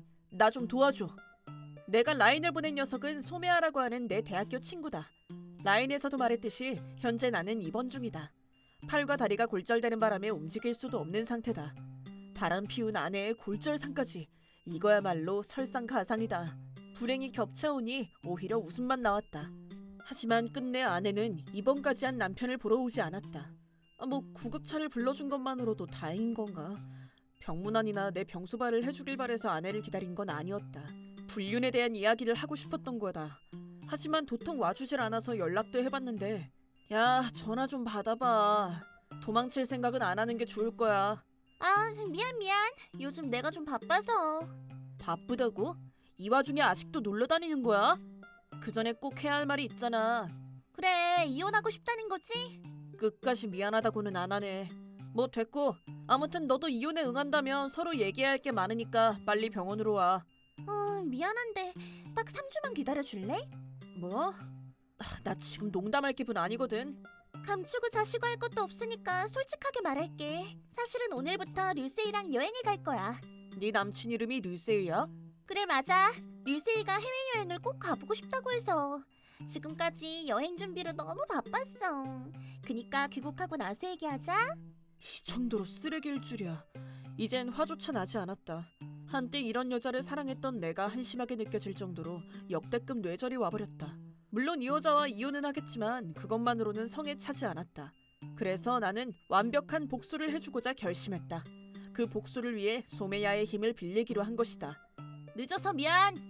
소매야, 와줘서 고마워. 자, 이거 갈아입을 옷이랑 다른 것도 좀 사왔어. 입원하는 한 달 동안 엄청 심심할 거 아니야. 진짜 고마워. 잘 쓸게. 소매아는 바쁜 와중에도 병문안 선물을 들고 와주었다. 그렇게 나는 친구에게 모든 일을 설명한 후 어떻게든 복수를 하고 싶다는 본심을 털어놓았다. 그런 일이 있었어? 그럼 당연히 내가 도와줘야지. 그래, 최대한 빨리 준비해줄게. 부탁 좀 할게. 돈은 얼마가 들어도 상관없으니까 잘 좀 준비해줘. 나만 믿어. 나도 이렇게 갱생조차 안 되는 연놈들을 극혐하거든. 이렇게 소미야와 나의 복수극이 시작됐다. 내 이름은 카오리. 26살의 주부다. 근데 조만간 화려한 싱글이 될 몸이다. 아무튼 얼마 전 바람을 피우다 남편한테 들키고 말았다. 출장에 간다고 했던 남편이 갑자기 집에 와서는 우리의 합체신을 보고만 것이다. 일이 좀 꼬이긴 했지만 이제야 겨우 이혼을 할 수 있게 됐다. 사실 결혼도 남편 재산 때문에 한 거거든. 그닥 잘생긴 것도 아니고 재밌는 사람도 아니었다. 그저 날 좋아해주는 허구와 결혼해준 것뿐이었다. 그런데 집안일 좀 하라는 둥 빨리 들어오라는 둥 날 너무 짜증나게 했다. 사실은 불륜이 들켰을 때 계단에서 굴러떨어지는 남편 모습 보고 현우 터짐. 나 같은 여자랑 결혼까지 했으면 행복한 줄 알아야지. 자꾸 나한테 잔소리를 해대니까 천벌을 받은 거야. 아무튼 이혼은 이미 정해졌고 불륜한 것도 다 들켰으니 빼박 위자료도 내야겠지. 하지만 문제될 건 없다. 우리 부부의 재산이 2천만 원은 넘기기 때문이다. 아파트도 작아고 집안엔 값비싼 물건들도 꽤 많았다. 내가 재산 분할로 가져가는 비용에 비해 위자료는 분명 미미한 수준이겠지? 오히려 이혼을 해야 개이득인 셈이다. 그리고 이혼 후엔 류세이랑 결혼도 할 수 있다. 류세이는 내 남친 이름이다. 젊은데 잘생기기까지 한 최고의 남친이다. 그런 남친과 3주간의 여행을 즐기고 이제 막 귀국했는데 역대급 사치를 즐기고 왔다. 나중에 청구당할 돈이 무섭긴 하지만 남편은 아직 입원 중일 테니 일단 내 물건부터 챙겨서 이 집부터 얼른 나와야 할 듯. 어차피 남편은 입원 중일 테니까 남친도 같이 갔는데 문이 왜 안 열리지? 진짜? 열쇠공 부를까? 우리 집 현관문이 안 열렸다. 왜 안 열리나 싶어서 의아해하던 중. 아, 드디어 돌아오셨군요. 슬슬 오실 줄 알았어요. 당신 누구야? 처음 보는 남자가 내게 말을 걸어왔다. 근데 다시 자세히 보니 남편의 친구로 몇 번 만난 적도 있었다. 저희 남편 친구인 소미야 씨 맞죠? 네, 타치야의 친구는 맞는데요. 오늘은 타치야의 친구로 온 게 아닙니다. 그게 무슨 말씀이신지?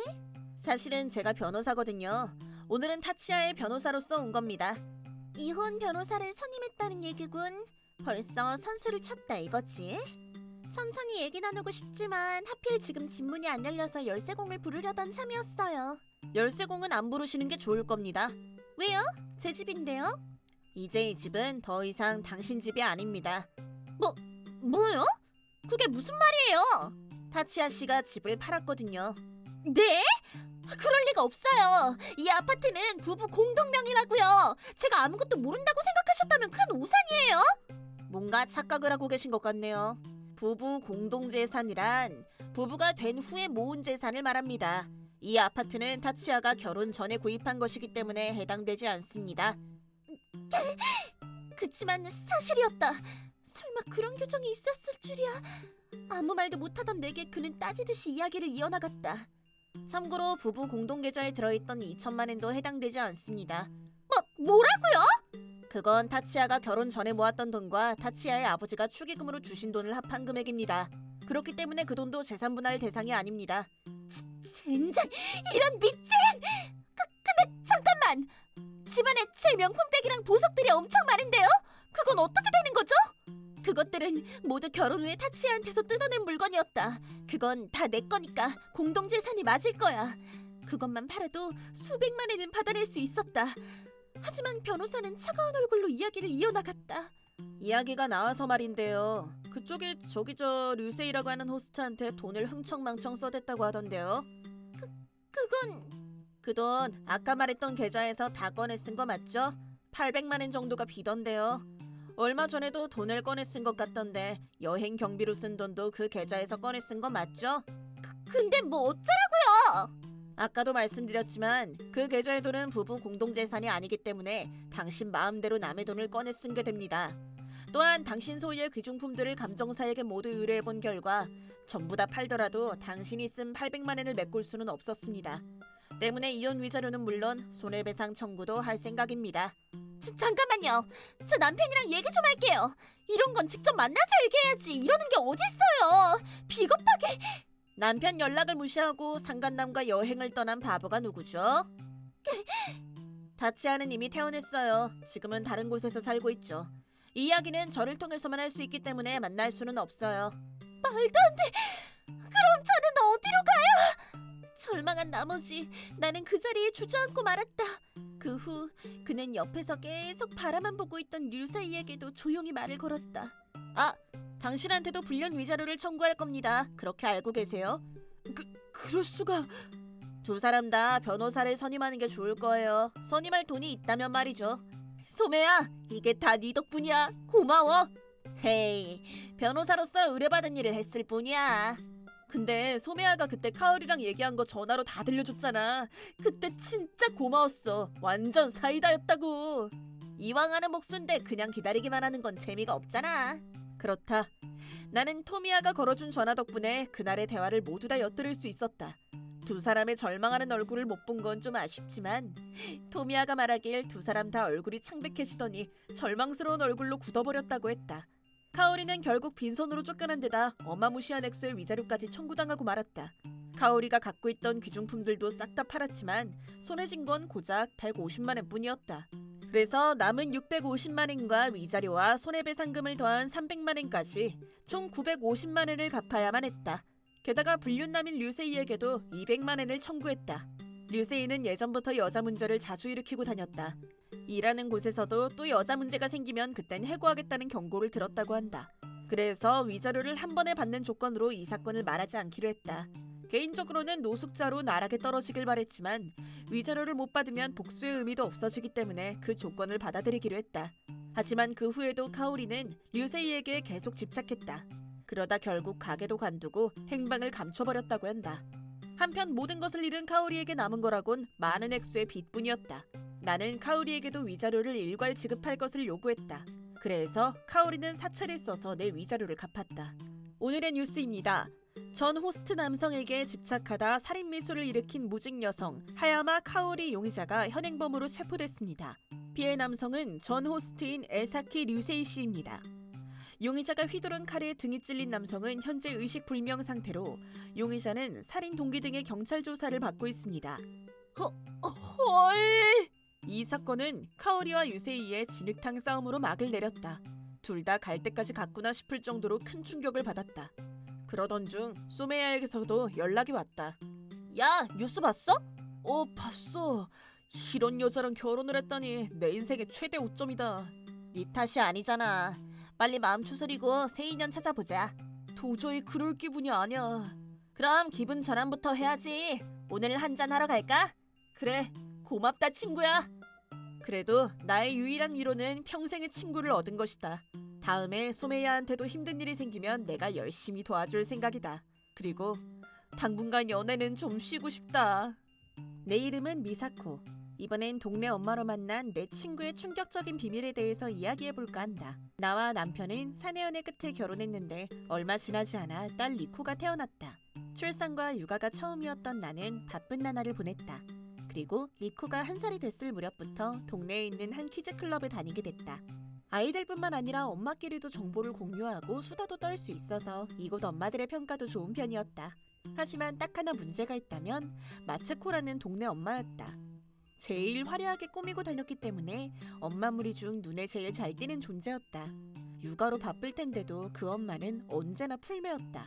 항상 명품 옷과 가방으로 치장을 하고 다녔고 다른 엄마들도 그녀를 잘 따랐다.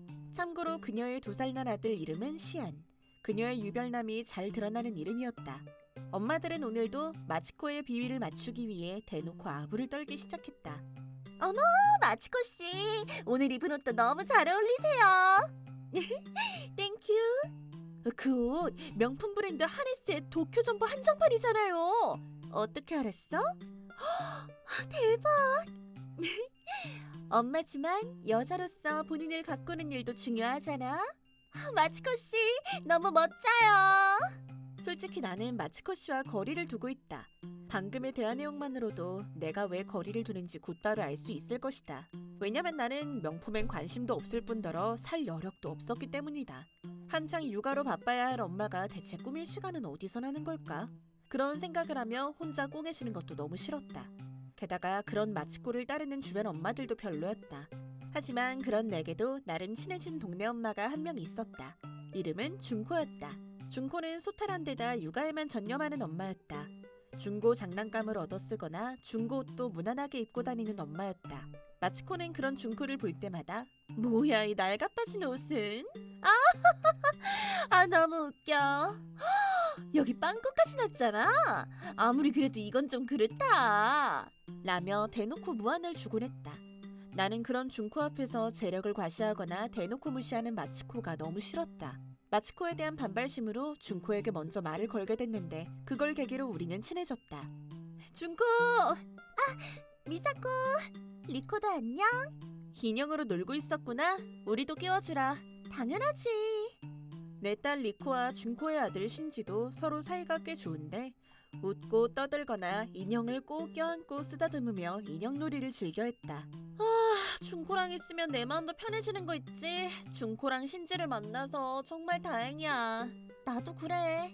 맞다. 준코는 핸드폰을 꺼내들더니 내게 사진 한 장을 보여줬다. 우와! 너무 귀엽다. 아기 고양이네? 우리 집에서 태어난 애야. 너무 귀여워. 리코야, 이거 봐. 아기 고양이야. 사진을 본 리코도 깍깍거리며 좋아했다. 아기 고양이 보러 우리 집에 한번 놀러와. 진짜? 나 갈래. 어머, 무슨 이야기를 그렇게 재밌게들 해? 마치코. 수다를 떨고 있던 우리 사이로 마치코가 끼어든 것이다. 뭔데? 고양이? 우리 고양이가 새끼를 낳았거든. 너무 귀엽겠다. 나도 준코네 집 놀러 갈래. 마치코도? 고양이 좋아해? 우리도 동물을 키우고 있긴 해. 그리고 준코네 집 구경도 좀 하고 싶어서 그렇지. 거지들은 대체 어떻게 사는지 너무 궁금해서. 맞아. 준코 씨는 맨날 중고 옷만 입잖아요. 얼마나 가난하게 사는지 나도 너무 궁금하다. 이 사람들이 정말. 다들 와주려고? 난 상관없어. 준코, 싫으면 싫다고 말해도 돼. 아니야, 괜찮아. 아기 고양이도 사람 손을 많이 타야 잘 적응하지. 준코가 그렇다면야 어쩔 수 없지. 기대할게. 키즈클럽이 끝나고 우리는 다 같이 준코네 집으로 향했다. 전철로 이동한 후에도 조금 더 걸어가야 했다. 준코의 안내에 따라 도착한 곳은 살짝 빛이 바랜 5층짜리 원룸 아파트였다. 북향인 탓인지 현관도 살짝 어두침침한 데다 한눈에 봐도 낡은 곳이었다. 내심 나도 집이 좀 많이 낡았네 라고 생각할 정도였다. 여기야. 뭐? 여기가 너희 집이라고? 맞아. 세상에, 가난한 건 알고 있었지만 진짜 이런 데서 살 줄이야. 대박 역대급인데 이건. 완전 산거지였네. 마치코는 한동안 원룸 아파트를 둘러보더니 까르르 웃어댔다. 그와 동시에 같이 따라온 엄마들도 비웃기 시작했다. 진짜 이건 너무 심하다. 와, 준코를 대표하는 듯한 이 음침한 분위기. 현관만 봐도 집이 얼마나 좁은지 예상할 수 있겠어. 아우, 안 돼. 좁아도 너무 좁아. 이런 데서 산다고? 너무 신기하다. 도대체 애는 무슨 죄야? 에구구. 잠깐만. 갑자기 따라놓고 무슨 말을 그렇게 해? 난 그냥 팩폭을 한 것뿐이야. 야, 준코가 이렇게까지 가난한 줄은 몰랐어. 이걸 보니 내 마음이 너무 아픈데 다음에 뭐라도 사다 줄까? 그만하라니까. 당신은 매번 준코한테만 그렇게. 미사코, 난 괜찮아. 준코? 사실 마치코가 저러는 것도 이해가 되거든. 아무리 그래도 저러면 안 되지. 아무튼 다들 올라갈 거지? 뭐? 이렇게 좁아 터진 집에 우리가 다 어떻게 들어가겠어? 그치? 그렇긴 해요. 열심히 끼워 넣어도 다 못 들어갈걸요? 네가 얼마나 가난하게 사는지 잘 알았으니까 이제 됐어. 솔직히 난 아기 고양이도 관심 없어. 우린 홍차 전문점이나 가서 차나 한잔 해야겠어. 이만 가볼게. 실컷 욕을 내뱉은 마치코는 다른 엄마들을 데리고 돌아갔다. 남은 사람은 나와 준코뿐이었다. 며칠 후 키즈클럽으로 들어가기 위해 신발을 벗고 있는데 준코가 말을 걸어왔다. 미사코, 리코, 안녕. 준코, 안녕. 준코가 먼저 인사를 다 하다니 웬일이야? 그게 사실은 오늘 미사코한테 줄 게 있어서. 이게 뭐야? 오늘이 미사코 생일이잖아. 그래서 준비해봤어. 고마워. 지금 열어봐도 돼? 응? 나는 곧장 선물을 열어봤다. 상자 안엔 레트로한 감성의 펜 한 자루가 들어있었다. 와, 이거 뭔가 고풍스러우면서도 멋있는데? 이거 만년필인데 미사코는 글씨를 잘 쓰잖아. 그래서 한번 준비해봤어. 너무 멋지다. 소중하게 잘 쓸게. 나는 기쁜 마음에 선물 받은 만년필을 유심히 쳐다보기도 하고 수첩에 글을 써보기도 했다. 그런데 어머, 자긴 뭐가 좋아서 그렇게 웃고 있어? 마치코가 또 말을 걸어왔다. 무슨 일이 있을 때마다 참견을 하네. 진짜 지겹지도 않나 봐. 누군가에서 와봤더니 가난한 준코였구나. 난 정말 그 정도로 가난할 줄은 몰랐어. 그렇게 말하더니 마치코는 핸드폰 화면을 보여줬다. 폰 화면에는 저번에 준코와 함께 갔던 그 원룸 아파트가 찍혀 있었다. 이걸 어느 집에 찍었지? 집주인 허락도 없이 사진을 찍으면 어떡해? 다른 사람들한테도 알려주고 싶었거든. 준코가 사는 집이 얼마나 가난한지 말이야. 다들 애 키우기도 별로일 것 같다 그러던데. 이건 사생활 침해라고. 너무하네 정말. 그래? 근데 다들 궁금해했단 말이야. 그치? 다른 엄마들도 준코를 보며 수군거렸다. 비웃는 엄마들도 있었다. 도대체 이 여자는 그걸 몇 명한테 보여준 거야? 미사코, 손에 뭘 들고 있는 거야? 나 좀 보여줘봐. 잠깐만. 마츠코가 갑자기 내가 들고 있던 만년필을 빼앗아 들었다. 뭐야 이게? 만년필? 준코가 선물해준 생일 선물이야. 빨리 내놔. 갑자기 그걸 왜 뺏어가는데? 이게 선물이라고? 개구려. 그런 건 구린 게 아니라 고풍스럽고 멋있다고 하는 거야. 준코, 아무리 가난하다고 해도 중고 만년필을 선물하는 건 좀 그렇지 않아?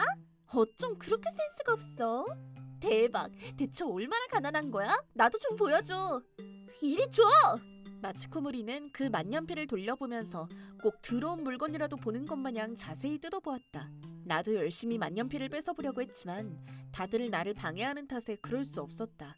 아이들도 신기한 얼굴로 마츠코 무리를 쳐다보았다. 바로 그때 마츠코 손에 있던 만년필이 바닥에 툭 하고 떨어졌다. 그와 동시에 마츠코는 무거운 다리를 높이 쳐들었다. 그리고 빠각하는 기분 나쁜 소리가 들렸다.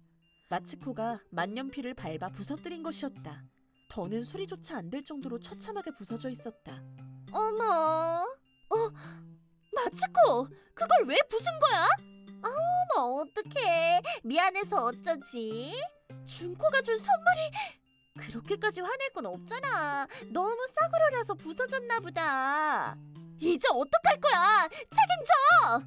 책임? 이 정도는 얼마든지 책임질 수 있어. 오히려 더 좋은 걸로 사줄 수도 있지. 미사코가 원하는 걸로 사다 줄게. 준코가 준 선물이라서 특별한 거야. 그걸 그런 식으로 밟아버리다니. 미사코, 네네. 여자끼리의 우정이 참 눈물겹네요. 너희가 단짝이란 건 잘 알았어. 미사코, 다음에 우리 집에 한번 와. 명품백 한두 개 정도는 줄 수 있으니까. 아, 준코도 같이 오는 게 어때? 내가 당신 집을 왜 가? 미사코, 우리 한번 가보자. 준코? 나도 마츠코 씨 집에 한번 가보고 싶었거든. 아, 우리 집 고급 주택가에 있는 2세대 주택이야. 주차장도 딸려 있으니까 차로 오는 게 더 편할 거야. 아무리 그래도 렌터카로 오지 마. 왜냐면 부자 동네니까. 부자 동네에 어울리게끔 하고 오란 말이야. 알았어. 며칠 후 나는 마츠코의 집 앞으로 갔다. 나는 차가 없었기 때문에 동네까지 택시를 타고 갔다. 역시나 고급 주택가답게 동네엔 화려한 주택들이 질비해 있었고 바로 옆에는 타워맨션 단지도 있었기 때문에 부자 동네를 실감케 했다. 마츠코네 집은 2세대 주택이라 그런지 주변 집들보다 집도 더 컸다. 준코는 아직 도착하지 않은 듯 했다. 준코, 무슨 일 있어? 솔직히 여기 오기 싫었지? 미안해. 신지가 자꾸 떼를 쓰는 바람에. 아이고, 힘들었겠네. 일단 신지부터 좀 달래줘야 할 것 같아. 그래, 그럼 나 먼저 들어가 있을게. 응, 마츠코 씨한텐 늦어서 미안하다고 전해줘. 알았어, 도착하게 되면 다시 연락해. 응, 고마워 미사코. 나는 마츠코 집의 현관문 벨을 눌렀다. 미사코, 어서 와. 왜 이리 늦었어? 준코는 아들이 떼를 쓰는 바람에 조금 더 늦을 것 같대. 응, 그래? 그런 집에 살면 누구라도 울고 싶을 거야. 뭐 일단 들어와. 마츠코는 코웃음을 치며 나를 집 안으로 데려갔다. 집안엔 다른 엄마들도 와 있었는데 그곳은 마치 파티 분위기였다. 아이들은 문에 유아 펜스가 설치된 방에서 놀고 있었고 엄마들은 그 모습을 지켜보며 식사를 즐기고 있었다. 그중엔 샴페인을 마시는 사람도 있었다. 어머, 너무 화려하잖아. 맛있기까지. 그 샴페인 맛있지? 우리가 납품하는 와인 브랜드의 샴페인이야. 전체 요리에 곁들여 마시면 한층 더 맛이 좋아진다고. 역시 마츠코 씨는 달라. 하나같이 다 고급스러워. 집안에 보란듯이 진열돼 있는 가구와 장식들도 모두 다 고급스러워 보였다. 마치 TV 광고에서나 나올 법한 수준의 고급 주택이었다. 그치? 하나같이 다 진품이니까. 아, 그래요. 미사코도 만질 때 조심해. 여기 있는 것들은 물어내지도 못할 만큼 비싸니까. 다들 재밌게 즐기고 계시네요. 안녕하세요. 어머 여보, 우리가 너무 시끄러웠어요? 아니야, 즐거워 보이길래 나도 한번 와본 거야. 나도 한 잔 받아도 될까? 안 되겠다. 그냥 간다고 할까? 더 이상은 안 될 듯. 숨 막혀. 나는 그냥 집에 가고 싶어졌다. 바로 그때 준코에게서 라인이 왔다. 미사코, 오래 기다렸지? 나 이제 곧 도착해. 나는 그 라인을 받자마자 창밖을 내다봤다. 그러자 놀라운 광경이 내 눈에 들어왔다. 누가 봐도 엄청 비싸 보이는 차 한 대가 주차장에 서 있는 것이다. 저 차는 뭐지? 내 평생 저런 차는 처음 보는데. 나는 서둘러서 집 밖으로 나갔다. 뭐지? 그 가난한 여자가 왔나 보네. 무슨 차를 타고 왔으려나? 마츠코와 무리들이 집에서 나온 그때 주차장에 정차한 차에서 평소 모습과는 다른 준코와 신지가 내렸다. 준코! 미사코, 늦어서 미안해. 아니, 그건 괜찮은데. 이 차는 뭐지? 준코, 대체 그 모습은 뭐야? 도대체 이게 뭐야? 이 차는 설마 세계에 딱 7대밖에 없다는 슈퍼가 3번이나 붙는다는 그 고급차 같은데? 그걸 어떻게 알아? 우리 남편이 자동차 딜러거든. 근데 이 차를 갖고 있다니 말도 안 돼. 이 차는 무려 세계의 찐 부자들이 한데 모여서 샀다는 그 차란 말이야. 뭐야? 그게 진짜야? 지금 입은 그 옷은 명품 중에 명품이라 불리는 브랜드의 옷이잖아. 그렇게 칭찬해 주셔도 전 드릴 게 없어요. 나와 마치코무리의 입은 다물어지지 않았다. 어떻게 당신이 그런 옷에 고급 차까지 갖고 있는 거야? 그 원룸 아파트에서 얼마나 돈을 아끼고 살고 있길래? 아, 그 아파트요? 거긴 고양이 집이에요. 고양이 집? 정확히는 유기묘들을 위한 아파트라고 할 수 있죠. 가능한 한 방 하나에 고양이 한 마리씩 키우고 있어요. 방 하나에 한 마리씩이라고? 그 아파트에서 유기묘 시설을 운영하고 있어요. 고양이들을 위한 방들과 새 주인과의 면접실, 관리인이 사는 관리실 등 용도별로 방이 나누어져 있죠. 제가 사는 곳은 저기예요. 그렇게 말한 준코는 바로 옆에 늘어서 있는 타워맨션 단지를 가리켰다. 뭐? 저긴 방 하나에 기본 1억이 넘는다는 타워맨션인데 당신이 어떻게 저런 데서 살 수 있는데? 어떻게라뇨? 저 타워맨션 단지가 다 저희 집 소유거든요. 전부 다라고? 응, 저기 보이는 맨션 전부 다. 사실은 이쪽 땅도 프로듀싱부터 디자인 설계까지 다 우리가 한 거야. 이 일대를? 현관 앞이 왜 이렇게 시끄러워? 아가씨! 누구 보고 아가씨라는 거야? 이 바보야! 이분은 우리 회사에 자본금을 대주신 대기업 중의 대기업 모니로봇 사장님의 따님이라고! 따님이라고? 모니로봇이면 일본을 대표하는 대기업이잖아. 미안해 미사코, 미리 말 못해서. 이야기에 따르면 준코는 모니로봇사를 대대로 경영하고 있는 재벌가의 따님이었다. 준코의 남편이 새롭게 시작한 고급주택 사업이 큰 성공을 거두면서 이 일대의 프로듀스와 타워맨션 단지의 관리 및 운영을 도맡게 됐다고 한다. 심지어는 타워맨션의 한 층을 통째로 사들여서 살고 있다고 한다. 마츠코는 상대도 할 수 없는 재벌가였던 것이다. 아가씨, 아드님까지 데리고 이런 누추한 곳까지 와주시다니 정말 영광입니다. 아니요, 저야말로 이분들께 항상 신세를 지고 있답니다. 혹여나 멍청한 제 아내가 민폐를 끼쳐드린 건 아니겠죠? 어머, 걱정 마세요. 마치코 씨는 항상 부자 동네에 있는 2세대 고급주택에 살면서 명품백도 산처럼 쌓여있다고 그랬거든요. 이 모든 게 다 아가씨의 은혜입니다. 야, 너도 빨리 인사드려. 내가 왜 이런 애한테 인사를? 준코 씨, 매번 항상 고마워요. 아니, 당신들 어쩐지 준코 씨는 항상 범상치 않은 분위기를 풍기더라고요. 감히 범접할 수 없는 기운이라고 해야 할까? 정말 고귀하신 분은 다르네요. 아, 맞다. 마츠코 씨, 이거요. 뭐야, 이 종이는? 청구서? 네, 변상해 주신다고 했잖아요. 그 만년필. 뭐야 이 가격은? 200만 엔?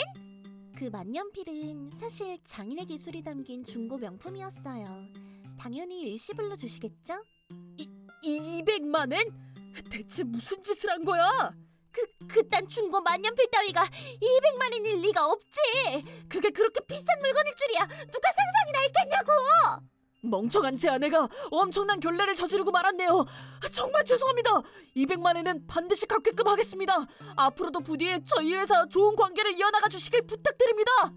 네, 기사의 훌륭한 업무 능력에 관해서는 사장님도 만족하고 계십니다. 저희야말로 잘 부탁드려요. 뭐야 이게?